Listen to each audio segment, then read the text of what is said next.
think I originally had said 7. Recording is on. I think I originally had said 7. This is the 6th, but I think it's a good time to kind of cease, and I'm going to think about it and kind of go back and review and see how it went, and think about other things that I might do in the future. But at any rate, let's get right to it. So today, I'm going to be talking about the sign, okay, which of course is not strictly speaking a GA concept. It's taken up by GA, and with some of the problems that it has, and I'm going to try and address that. So anyway, let me get started. Derrida pointed out that sign is an inextricably dualist and therefore metaphysical concept, being both intelligible and sensible, and therefore in need of deconstruction. The question then is whether you want to see this as a problem that needs to be addressed. Saussure's distinction between signifier and signified, the type token distinction, Frege's sense versus reference, all maintain this dualism. Baudrillard's theory of simulacra is in a way a resolution of this dualism, along with the dualism of Marx's distinction between use value and exchange value. Just like exchange value swallows up use value, the signifier assimilates the signified so that reality is replaced by hyperreality, a world completely generated by signs and comprised of simulacra. But Baudrillard's resolution is a dystopia. Even Peirce's tripartite distinction between icon, index, and symbol reproduces this dualism. Because while the icon would seem to be a natural, self-evident sign, the similarity between the sign and referent is not in fact obvious and is culture dependent, just as different languages have different sounds for a dog's bark. And the symbol is the sign that takes on its meaning through convention or agreement, which returns us to the same place, Saussure's arbitrariness. How did we all come to agree that the sound would mean and refer to this? Gans, as well, accepts the dualism of the sign as having a material and immaterial or transcendent component, as the immaterial, transcendent, and visible side of the sign corresponds to the originary paradox, wherein the meaning and the referent of the sign both pre-exist and are created by the emergent human community. But Gans, without repeating this too many times that I'm aware of, has defined God as the word for which sense and referent are identical. The meaning of the word God is the reference to the being God. The implication of this is that the word, or more precisely the name, God, anchors the entire linguistic system. Every language, really any discourse, would have to have some word that unites sense and reference, signifier and signified, icon and symbol in this way. Denying such words is really just another way of affirming them. This points to an interesting lacuna in Anna Wierzbicka's natural semantic primes, which doesn't include the word God. I presume precisely because God is really a name, and the various ways of invoking deities in the various languages can't be determined to be the same, according to the linguistic protocols which Wierzbicka has adopted. This suggests that the linguistic centrality of the name God, which includes, embodies, and resolves the paradox of the sign, should really serve a similar function, but to different ends, as Derrida's deconstruction. That is, revealing where a given sign system arbitrarily, which is to say culturally and historically, has come to resolve its foundational paradoxes by privileging one set of terms over another. What strengthens this suggestion is another, as far as I know, seldom repeated assertion of Gans, that every word is the name of God. I've never seen Gans explore this claim, but I think that it must mean that every word, in the singular, irreducible way it participates in a given utterance, does, in however a distanced or mediated way, what the aborted gesture of appropriation did on the originary scene. Here, we'd have a distinction, but no longer a duality. The word is itself, a single definable word within a linguistic system, a word which has various uses that distinguish it from other words within the system, while its destiny, we might say, within any utterance, is to sustain the center, to mean by invoking the participation of all listeners in a centered presence. We could use the use-mentioned distinction to make sense of this. When we use a word, it's the name of God, characterized by the unity of sense and reference, signifier and signified. It's only when we mention it to make a study of language that these distinctions emerge.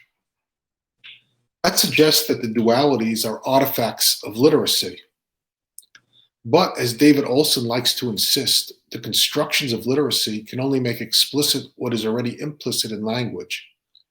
In this case, the origin of the linguistic dualities would lie in the rigors of ritual, where the question is one of performing a ritual, including its linguistic component, correctly, on the one hand, as opposed to performing it other than according to custom, on the other hand, with potentially devastating consequences. The dualities of the sign, then, have their origins in the expulsion of the member of the community who causes the ritual to fail.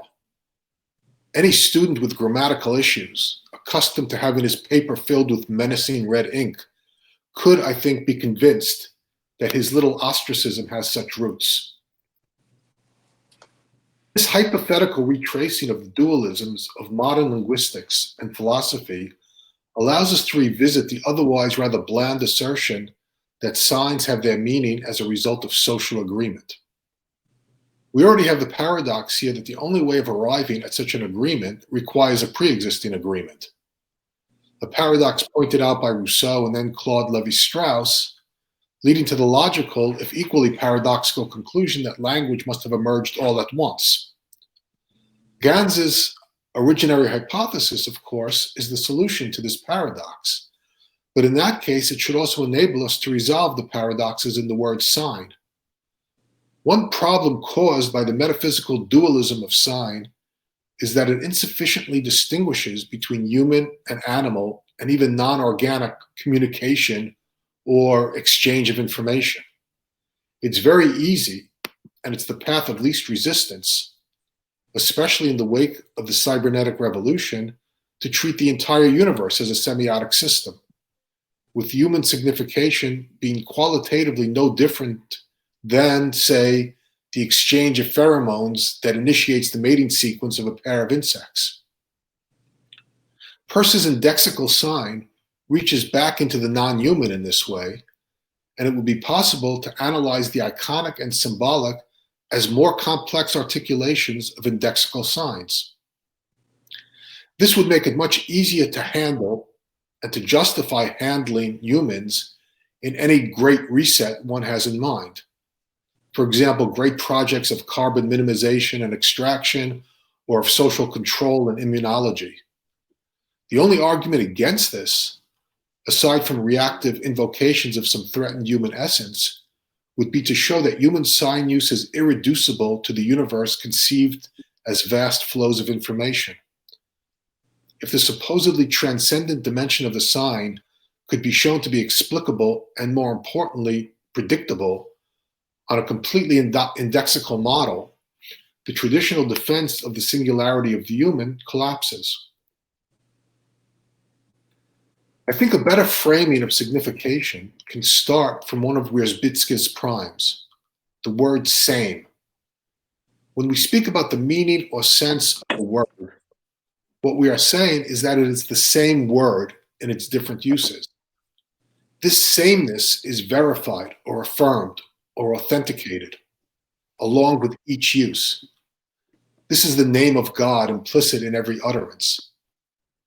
Then, the immaterial, invisible, transcendent dimension of the sign is rerouted to a continual regathering of the community around its center. The constative is brought back into the performative. to draw upon another tradition of modern linguistic philosophy, speech act theory. To mean something is to insist that what you have uttered will be insisted to be the same by other language users in situations that will likewise be determinable to be the same.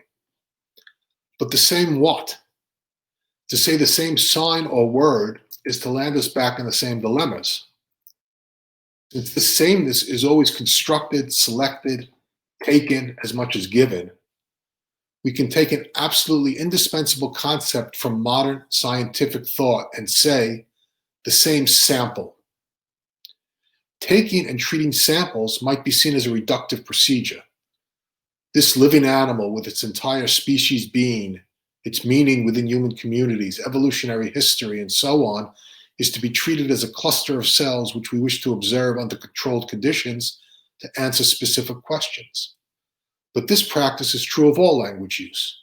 We never grasp the complete richness of a given phenomenon. We always select and single out that which is urgent to us in the present. Taking a sample is actually irreducibly human. We could say that one snail following in the slime tracks of another for mating purposes is responding to signs, but we couldn't say it's taking a sample, separating out and setting aside a part of a whole apart from a whole in order to know the whole. If I point or speak a word or a sentence or write a book, that's a sample of language in general, a sample of a particular region in language, defined according to discipline, period, genre, or anything else, in accord with the needs of some inquiry. The sample stands in for that larger population, metonymically, which is to say, first of all, indexically, but insofar as it is made to serve as a good or representative sample, also iconically, and insofar as the sample has to be treated or carved up in a certain way according to certain rules to make it function iconically, then also symbolically in some agreed upon manner. So this accounts for the sign/samples relation to the system of signs/samples and the users of signs/samples. As for the linguistic sample's relation to something extra-linguistic, now we have to speak GA rather than Persian. Insofar as the sample of language distinguishes itself from the larger population of language, which is to say from all other samples, it does so by directing our attention ostensibly to something in the world which is now itself turned into a sample. Let's say that a book directs your attention to a certain corner of some scholarly discourse, making original statements that take on their meaning from the distinction the book makes between these statements and some set of inherited statements, which these new original statements aim at displacing. Let's say it's a new interpretation of some historical event. The remains, the indications, the ramifications of that event in memories, artifacts, primary sources, consequences, and so on can now all be examined in new ways. They become signs or samples now of that historical event considered along these new lines.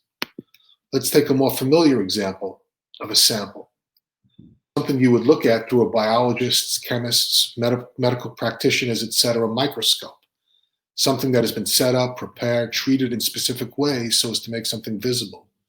Your first question will be something like, what am I looking at? And the answer will be some kind of sign.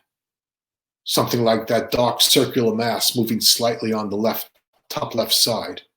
And this sign or sample will direct your attention to what has now been converted into a sign or sample, as that mass is now a sample of the kind of thing one looks at in this way under these conditions for this purpose. A disciplinary space, which is really any linguistic space, generates transformational samples of this kind. Samples that convert what has not yet been differentiated from some whole into samples of that and other wholes, considered in some way structured by the space. Every sample both represents and is represented. We can, of course, only replace the word sign with the word sample because we inherit established scientific traditions that give the word sample the meaning we now exploit. Any word, including sign, will carry its history along with it, and it's better to be explicit about that. We could speak of samples precisely because of the very conditions which make an unproblematic relation between sign, mind, and referent impossible. The massive displacement of places and people under what we could call the paradoxically centrifugal centralizing tendencies of modernity. From a gradation of names marking embedded relationships, each social particle now has multiple and changing relations to the center. The epoch of data emerges for precisely this reason. Think of what had to be recorded in, say, the records of the local parish in 11th century Europe. Births, deaths, marriages at most, and go through the growing agglomeration of record keeping and statistics that follow from the absolutist monarchs through the vast bureaucratic paperwork of the 19th through the mid 20th century, now all multiplied immensely, gathered up into the cloud. There's no way of working through this vast storage of information other than through sampling and searching. So we're all samples, sampling. Like a lot of us now, I imagine, since it's so easy to search the etymologies and histories of words, I do that for words that become important to my thinking. And so I'll point out that sample is really, not surprisingly, a variant of example. In Latin had meanings relevant to the iconic nature of the sign, like portrait and pattern, but can ultimately be traced back to a Proto-Indo-European root meaning to take or distribute. So using the word sample to replace sign retrieves an originary understanding of the sign as a mode and object of distribution. The originary event is a sample of humanity because all members of the group become sampling samples there. I'll also add that sample is a substitute for the whole, or in terms of mimetic theory, an emissary that we now preserve and amplify rather than sacrificing. As a cultural linguistic strategy, using sample in this way both displaces sign and crowds out or assimilates other meanings of sample. As a cultural linguistic strategy, using sample in this way to both displace sign and crowd out or assimilate other meanings of sample creates an overlay onto scientifically informed discourse that first makes that discourse more rigorous. Any conclusion claimed to be scientific, indeed any claim to knowledge, must account for the relation between sample and population in its presentation of the results of its inquiries, while also making that discourse more embedded in the human designing of the human that's always implicated in technology and science. In other words, we talk to and as scientists and engineers as people who are always making meaning rather than doing something outside of meaning. If you're working with samples, you're thoroughly immersed in sign usage or sampling. And I'll conclude with a quick mention of the musical meaning of sampling, which involves taking a piece of recorded music from one context and repurposing it for another, and which is completely relevant to the sampling of the word sample I'm attempting here. Okay, that is all.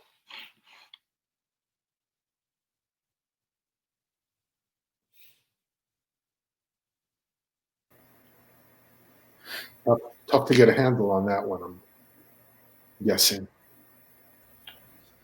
Yeah, it's I don't immediately have like a question that jumps like straight out at me from what you're laying out there. I mean, it's interesting because we're reading this. I guess the obvious thing that I started thinking about was we're reading Stiegler's first volume of Time and Technics right now in the server, and the second chapter, Stiegler, he commits the majority of the chapter to doing a deep kind of dive into Rousseau.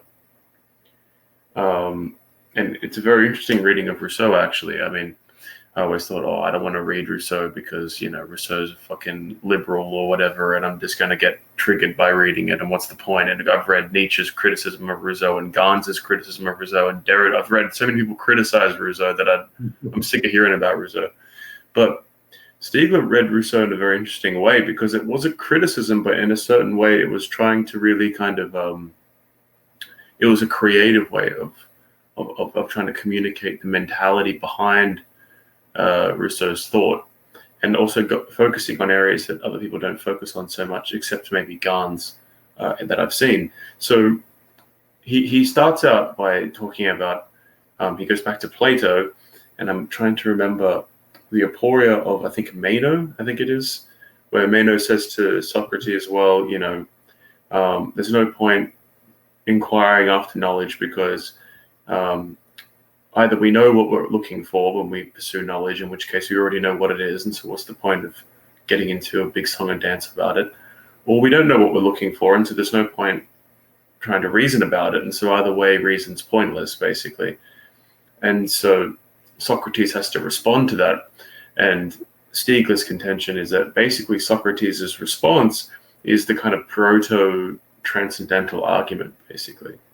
Socrates kind of lays the groundwork for ultimately Kantianism by saying, well, the only way in which we can kind of progress from this paradox, and for Stiegler, he says pretty much all great philosophy is responding to this paradox, is by engaging in the transcendental method, whether in name or not in name, by which we say, well, yes, we have experience, we have what is already known, but then we have this other option, which is we can say, well, there is what are the conditions under which we can know these things? It's got to like the kind of how can we kind of step back from the context? And so basically what he's describing is constructing meta language. So I found that interesting. And then he basically then moves on to Rousseau, and he basically sets up Rousseau as an even more extreme version of Kant in a certain way. He says where Kant takes Descartes on and really takes the I think seriously, Rousseau basically dismisses that and takes the I feel more seriously. And so basically, for Rousseau, he has to figure out basically a transcendental argument. How do you figure out what is most fundamental or essential about man? Well, you subtract everything that makes us different from one another, and all that remains are these kind of primitive set of emotions. And so Rousseau is forced to kind of define the human in the originary sense as essentially an animal. And we have, as soon as we start desiring things or fearing things or whatever for Stiegler, as soon as we start having anticipatory relations with the future, we get jolted out of this, Eden-like originary state into techniques, into treating nature as a problem, or treating our reality as a problem. And for Rousseau, this is a great tragedy because we continually self-alienate. So anyway, that's all quite interesting because obviously language is the fundamental technology.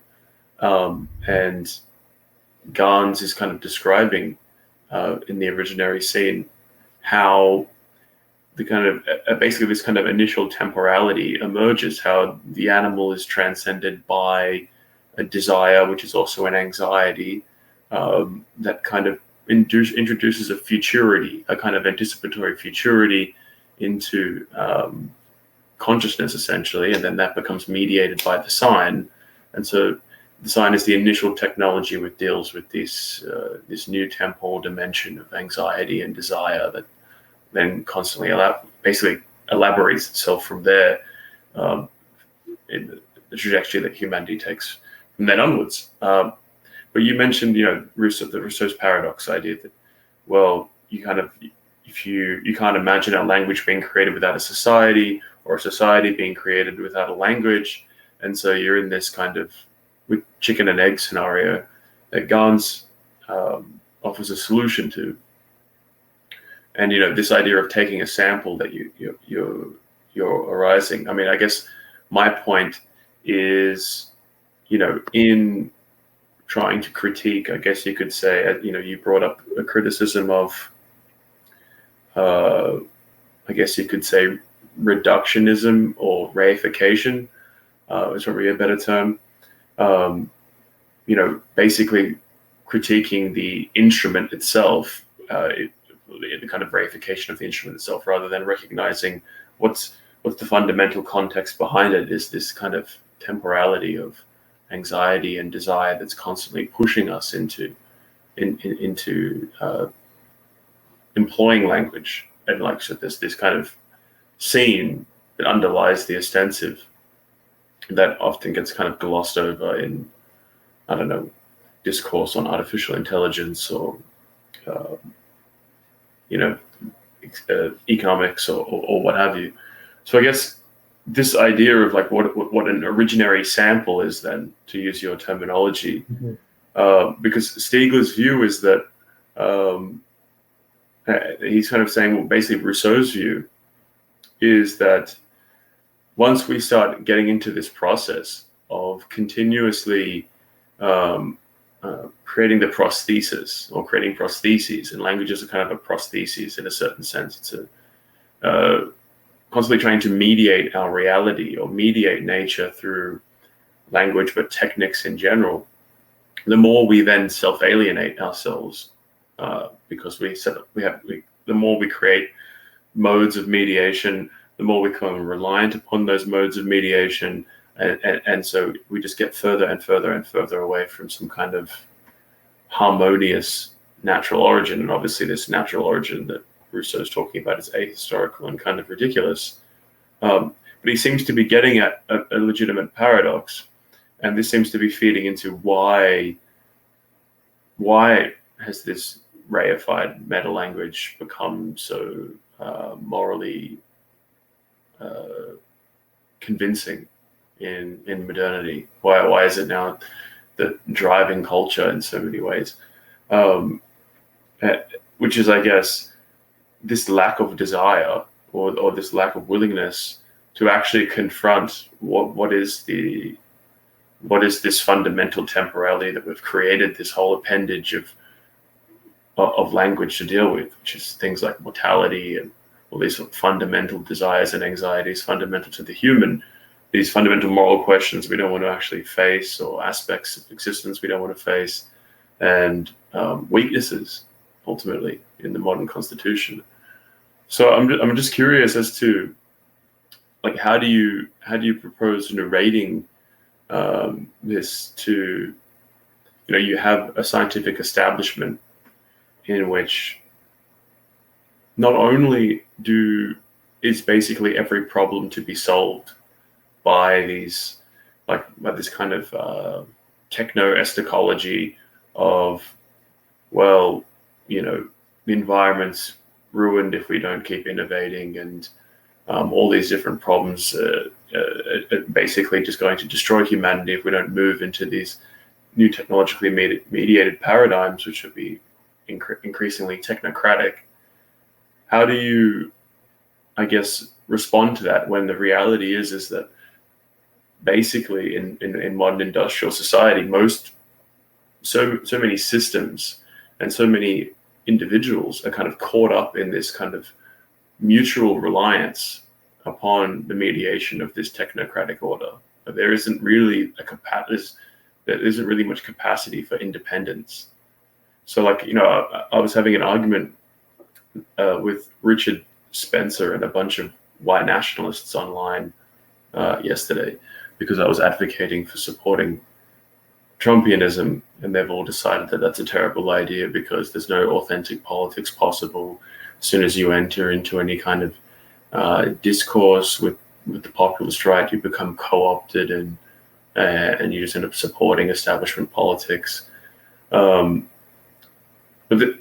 this point seems to be the same point, which is that there is this massive technocratic apparatus, and that basically struggling against it is almost futile in most ways. Like, because no matter by kind of entering it, you enter into the same paradigms of reliance.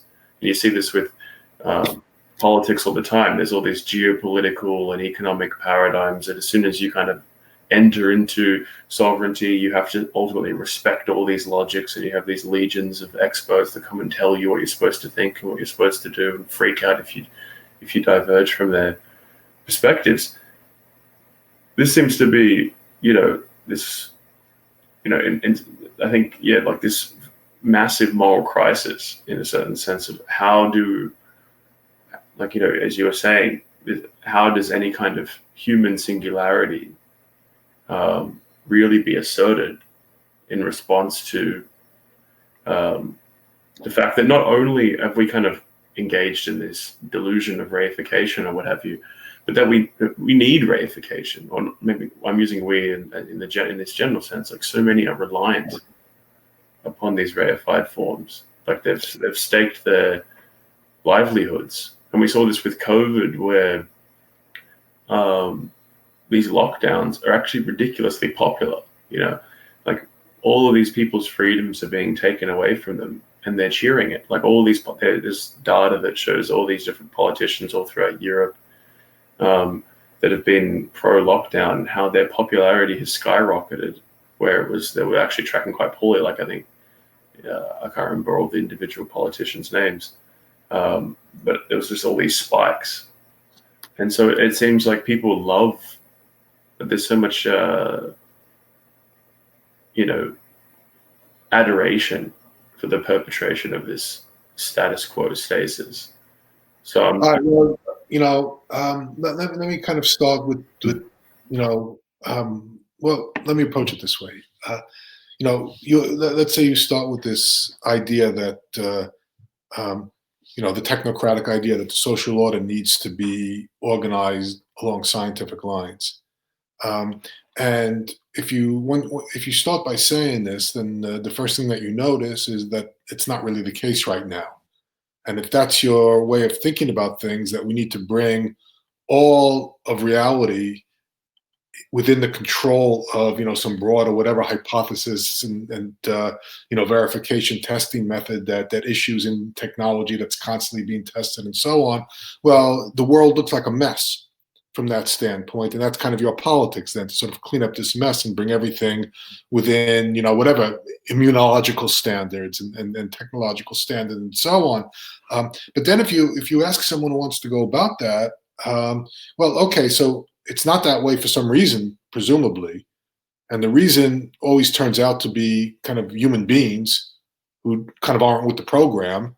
And so you would then need some science of human beings that would account for how you're going to get all of them in line. And that science of human beings, again, if you're kind of sticking to your own understanding here, is going to have to be a science of human beings that's subject to the same sampling process, hypothesis and testing and controlled experiments and so on. And so if you ask these people, well, so how does that work exactly? In my experience, they kind of don't have an answer to that. I actually had a brief exchange with scientism along these lines a while back, where I said something, oh, okay, everything's a technical solution. So, I mean, what's the technical solution to like humans like not being, on board with the technical solution? And he wants to insist that, well, yeah, that ultimately that's a technical problem as well, but he can't really say what it is or how you would resolve it. And another example, I'll give this, this guy Benjamin Bratton, who I was tweeting about yesterday, right? Who's who wrote this very impressive book, right? I mean, I keep insisting that people should read when they get a chance. The Stack, that kind of in a sense remaps the whole world in terms of what he calls planetary computation. And again, whether he's right or not, or whether you can kind of challenge it or not, it's a very good starting point for rethinking things like sovereignty, which is what he keeps coming back to. But the thing is, he can't really say anything particular about sovereignty, because he's got, again, there's something very utopian about what he's doing, and in a good way, right? He's got this organization, right? This Strelka group. He's gathered them all in Russia, and and they're doing interesting things. They're publishing books, they're doing kind of art exhibits, and they're doing case studies. They're doing all kinds of stuff. It's very interesting. Probably the most interesting thing of that kind going on now, and it's really a transformation of academic discourse away from an obsession with language and with kind of more narrow kind of literary and artistic kinds of issues, and it's trying to kind of elevate the discourse, and it's worth paying attention to for all those reasons. But again, I actually had a couple of tweets. He kind of blew me off very quickly, as I kind of expected that he would, because he's kind of sees himself on a somewhat higher plane than this. But I asked him at one point, he tweeted something about, how stupid, current arrangements are, which is kind of the way he talks, right? He talks like, when he talks about the contemporary political events, he talks like some liberal journalist, right? There's a bunch of morons out there. What do you do with them, right? That's really the way he talks about it. And so I asked him at one point, well, I guess so this means you must be against democracy. Obviously you can't, believe in democracy and also believe that the social order needs to be completely reorganized so as to be in accord with contemporary, scientific, technological developments. How could that possibly work? And I mean, he wouldn't engage. I mean, he kind of, he gave me a couple of one-word answers, and I couldn't get him past that. And when I've seen him talk, when I've seen him write about these issues, it's really exactly the same way, which is to say, that way of understanding science, the kind that you can apply to biology, although it's even more difficult with biology, I think, than chemistry and physics and engineering and so on, it doesn't scale down to the human. And you could show that. How could you, what would it mean social science for the most part is garbage, right? All the experiments they try and do are ridiculous, right? You try and do some controlled experiment. What does that mean? You get a bunch of, college freshmen who you're paying like, $10 an hour to sit and kind of answer some questions in a room or something like that. And from this, they extrapolate all of these scientific conclusions, right? You can't kind of have a controlled experimental space with human beings, okay? Which doesn't mean that you can't think scientifically about human beings. It just means that what is involved in thinking scientifically about human beings is something different than what's involved in thinking scientifically about, atoms and metals and all of these other things, right? And you have to accept that there's a kind of, an autonomous dimension, and that precisely if you want human beings to, kind of take up their own places within, the emergent order, however you're defining the emergent order, precisely for that reason, it's got to be one that that kind of enriches our understanding of human beings. It doesn't reduce it to a measure that you already have, right? And so, the reason why I'm taking this very scientific sounding term, sample, and suggesting that in fact it's in a certain sense more humanistic. It's not the way I would put it, but just to kind of work with this contrast for now, that it's more appropriate to humans is precisely because that accentuates the fact that it's humans who have developed science. And it's, if you look at a sample, right, anytime you do that, this is something, it's a very ordinary thing to do in a sense. We do it in every discussion, right? When we try and sort of single things out. As soon as you say, well, take this, for example, right? You gave, for example, your, discussion you had, on, some, tweets online, yesterday, right? That, right away you produced a sample, right? And you put that sample in there as standing in for some hole. And now as we're talking, we try and figure out exactly what that hole is and what the relation between that sample and that hole is. And that keeps generating the conversation. And then maybe your sample, we can make that more rigorous and more precise as we go along, or it gets changed, right? We change our focus. In a way, that's a kind of scientific thinking insofar as it's rigorous and insofar as we keep coming back and checking ourselves, right? And asking, okay, what are we looking at here? What are we talking about? As long as we keep coming back and doing that, and we can build on what we did before, then you could bring, thinking of human beings into the scientific sphere, but in a way that recognizes that you would have to, treat human beings as sampling beings themselves and not just as samples in order to engage them morally in whatever project that you have. And in that case, that would be a way of talking about all this and not diminishing, the need to, as you were saying before, reify, which is, to say rely upon and maximize the use of science and so on. I have to say, Tony wants to say something, so I'm going to stop in a minute. I want to hear what he has to say. But what I've been finding, what I found interesting, and I don't know if you read Yarvin's latest newsletter thing, but he's got this idea that he keeps coming back to, which I think is actually very interesting and very good, which is this kind of disutilitarian economics, where he comes back to this idea that we should, for certain, in certain cases and in certain spheres, we should kind of keep technology out, like kind of eliminate it for certain purposes. Like, for example, restore handicrafts in in villages and towns, right? So it's eliminate mass-produced furniture, say, right? Eliminate mass-produced clothes, and restore people who are craftsmen, right? And and would do this very difficult work and would master this very difficult work that in a certain sense we know isn't necessary because it could be done through kind of a global factory type of organization, but just as kind of a political decision to improve the population, right? To make people better, to give people, something to do that's worthy of being human and worthy of what they're capable of, we should make that decision and say technology and science, we don't want to throw it out. We still maintain the very fact that we could say not here is a way of maintaining the scientific and technological order. And I think that that really I see as kind of in along the same lines as what I'm talking about here, being able to say, yes, it's better for human beings, and human beings will be better if they're given this kind of work to do, right? And if they're able to, because this is really human work. This is work that maximizes whatever, the mind, hand-eye coordination, habits, community, all of these things, having people doing this kind of work. And so again, and this is not an unscientific way of thinking, right? It's a way of thinking that derives, Yarvin doesn't have a very explicit anthropology, but he's getting more explicit about it. He's got, there are these different kinds of people and they have different needs. And if you're governing people, you need to kind of have them, have them all, doing what they're able to do in a way that coordinates with each other and so on. So there's kind of, some anthropological assumptions there.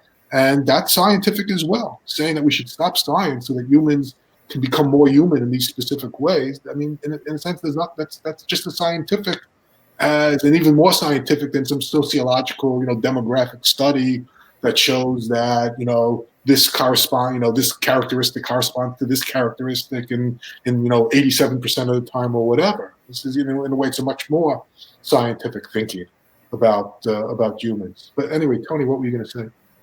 I just wanted to add that one of the problems with science isn't really science itself, it's how it's being received by society. And that is that scientific thinking has become sacralized. And probably the reason is that when people think of scientific truths as these kind of transcendental truths, and scientists as kind of like these priests that just simply say, this is the ultimate truths of the universe, and then make them available to society. But I think a way of curing that would be a better epistemology of what is actually happening in science. And I kind of like your idea of the sign as being sample. But rather than sample, I would use just phenomenon. And I see that as something you can illustrate it with what happens in, say, laboratory experiments. When you do a laboratory experiment, all observations are very heavily theory-laden.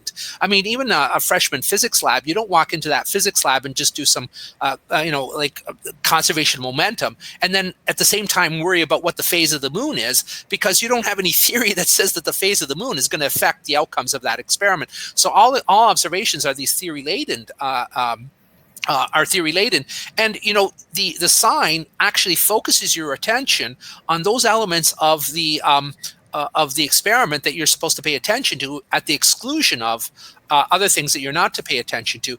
And this means that the entire scientific process is something which is basically like an evolution of a language, where you use language to simply, science to simply focus on certain things at the exclusion of other things, and your science progresses that way.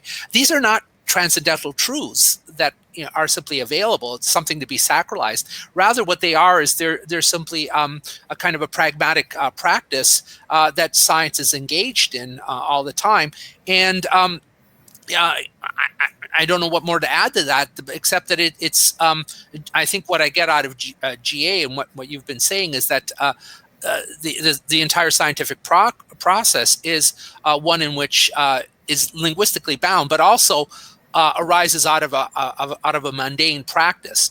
And I think if you made this kind of epistemology more popular, rather than having like a Fauci come up and say, well, the science has shown this, then people wouldn't accept these things as just these sacred truths to be incorporated and then acted upon. But okay, that was my comment.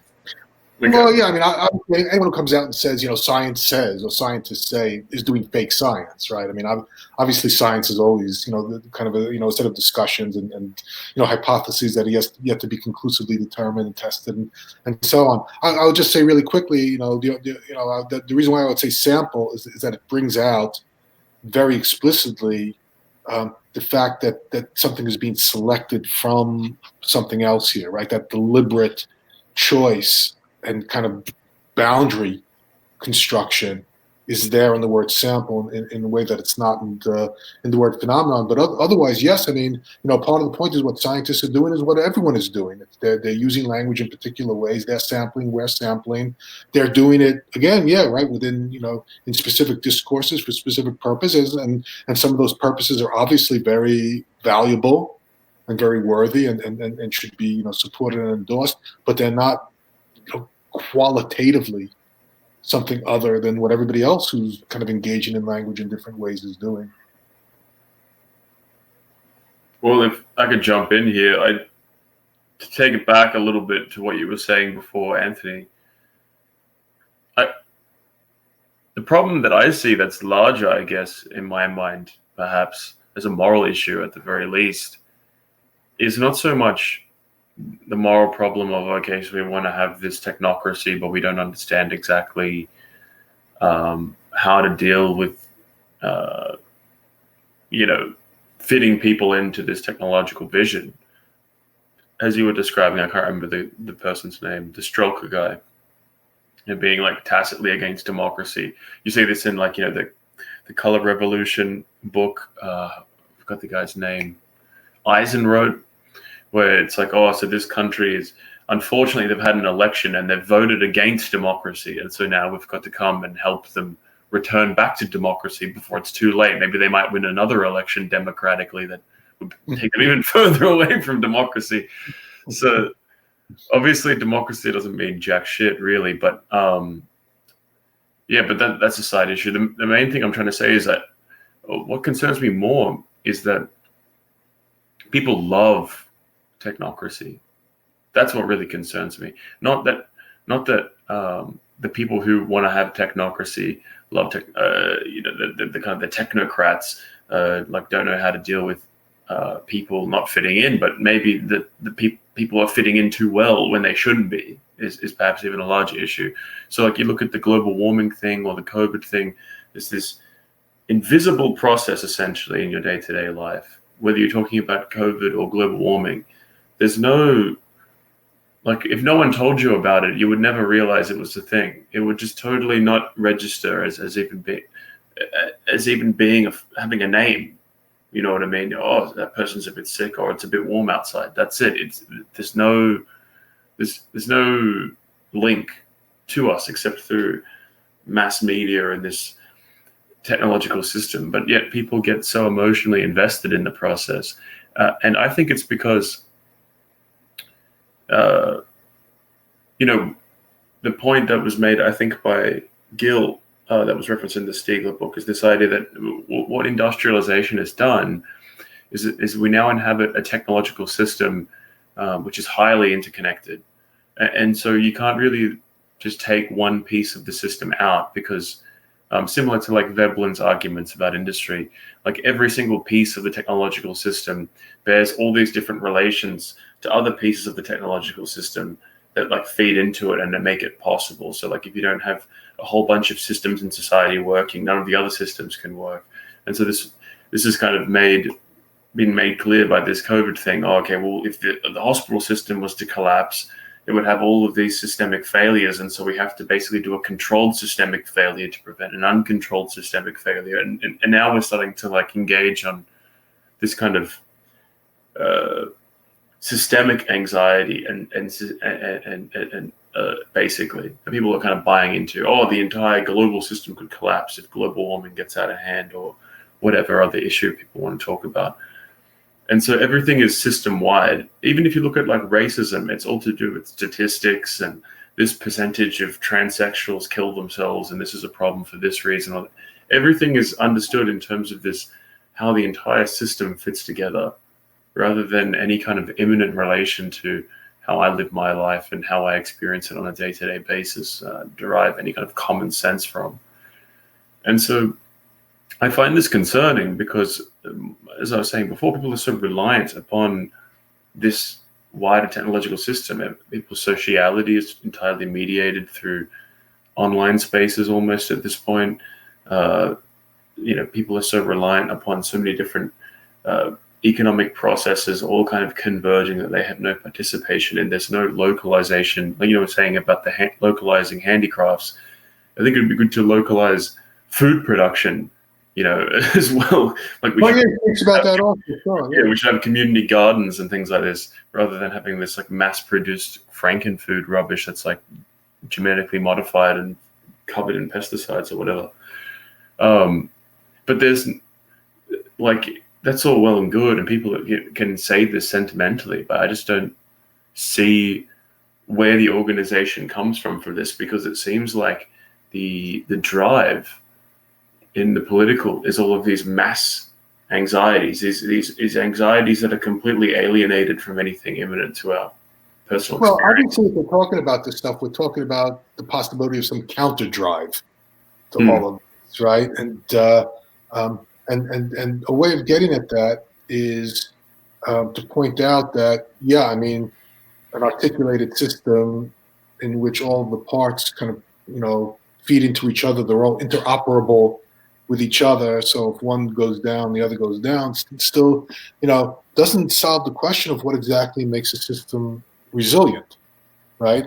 In other words, it's not always obvious that the most high-tech way of organizing a particular sector of the system is what makes the system more resilient. I mean, I'll just take the most obvious example now of the electoral system, where, more and more people are starting to realize that the only way to really make, the voting system kind of stable and trustworthy is to just go back to paper ballots, right? Yeah, that's the point, though. I'm saying the resilience is not the it's not what people are driving at. It's like it's actually weakness. Oh, like the more weaknesses that can be identified in the system as a whole, the more we have to concern ourselves with the operation of the entire system, and we have to transpose our anxieties to this systemic anxiety. That's a way of thinking. That's a way of thinking, but it's not the only way that everyone's thinking, right? Obviously, we have to assume. It's in a sense, it's the path of least resistance to say, that if the resiliency of the system seems threatened at one point, that the thing to do is to kind of tinker with that point in some way, or to strengthen it on its own terms, right? It's a lot less, it goes much more against the grain to say, well, let's think in terms of how the whole thing might be reconstructed in this place or in another place. But in a sense, the only answer to that is that that's what you're doing in that case. You're trying to produce. That's always perceived as a threat then to the system which we're now reliant upon. I get that this is the moral dynamic that I'm observing, and I'm like, how do you actually short circuit it? So what I'm saying is they're building these larger and larger technocratic systems that people are becoming more and more reliant upon, and all of this extra stuff that they've built is unnecessary. Like, it seemed like the world in the 80s was great, for example. So nothing that's been created since then seems to be all that useful. Maybe a few things are. The majority of what's been done seems to be net negative. And so it's like, like the idea, let's just have a country instead of this globalized marketplace. Oh no, like we're having this right now in Australia, where our government is having these like stoushes with the Chinese government. And all of these journalists are freaking out because apparently we sell so many products to China, and it's going to destroy our economy if we do this. And we just need to just basically just keep them happy, and no matter whatever they say or do, just keep them happy, because otherwise the economy is going to collapse. And it's this like doomsday scenario, like as if we can't have a country anymore because another country likes to buy some of our things. And I'm just seeing this hysteria everywhere, more and more and more. And I just like, what this seems to be a symptom of something deeper, which is, I think, just a innate fear of like and basically a fear of confronting the death of any of these things, or meeting a dead end. Like it's like they're locked into this. It's like being addicted to drugs, and then you come down from the drugs, and the only solution is to take more drugs, which only make it come down even worse. And so you just, I've spoken to ex-heroin addicts before who say basically first few times you do heroin, it's fun, and then you just keep doing heroin to not get sick from not doing heroin after that. And it's not really fun anymore. And it seems like this is technocracy. It's like this drug where we just got to like have more and more technocracy, because if we stop taking technocracy, everything's going to fall apart or something. Well, I mean, people do break their addictions, right? And if there's fear, then the answer to fear is courage. And obviously, it's usually kind of a few people with courage that encourage other people. And so it's and there are people who can see these other ways of thinking about resiliency. And I don't know. I mean, now if we get down to asking what exactly do we say and do right here and now, that makes it more likely that people will kind of think about resiliency in different ways, in ways that are more, in a sense, diverse, right?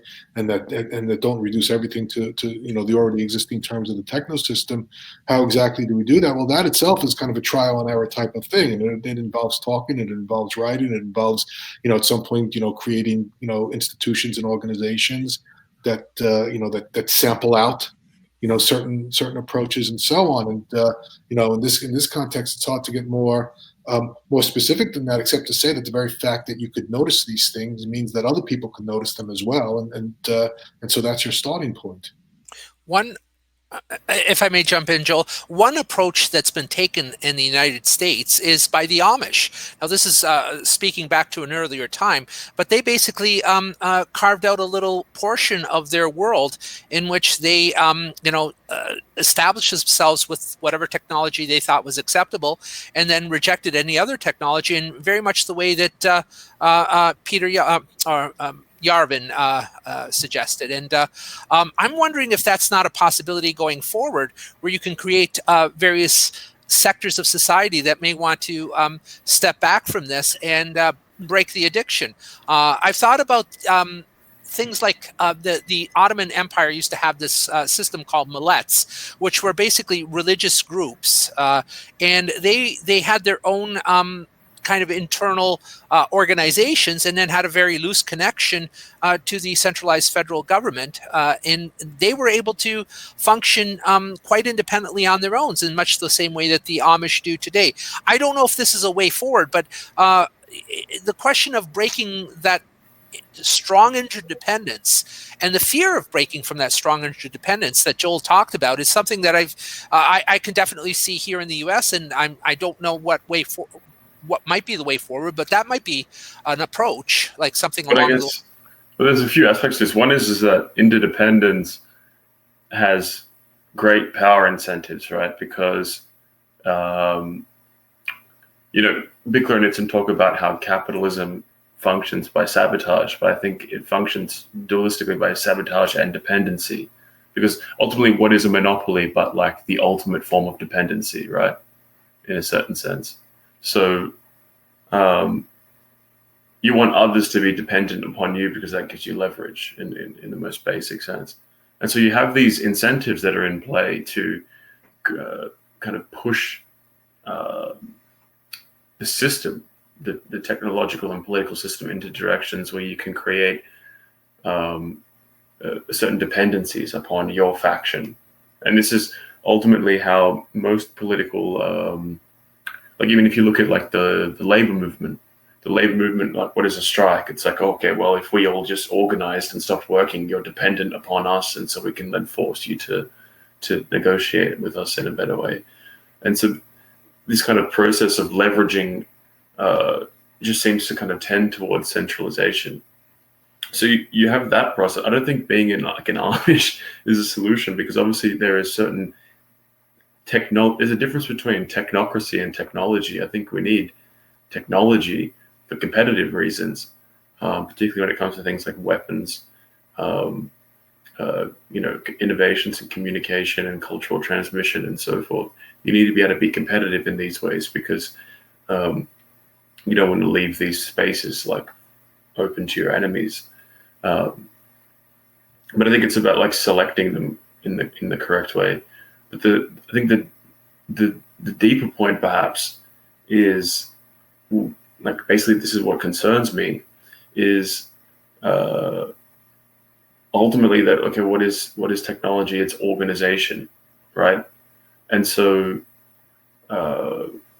it seems to be like the fundamental moral issue here is that organizing, in the liberal hysteria, organizing is tyranny in a certain sense, and so you have to organize without organizing, and it creates all these weird kind of paradoxes and hypocrisies. But if ultimately you'd be thinking, okay, what's the optimal set of method of organization? It would be organizing in such a way that you would actually be able to localize agency in these various nodes. They would have malleability, that have the capacity to move in different directions. So this is why you'd want to like localize supply chains or localize certain forms of production as much as possible. If you weren't thinking in terms of leverage and sabotage, but you're thinking in terms of empowerment, because you would want to create the capacity for these individual nodes of society to be kind of immunized against problems occurring in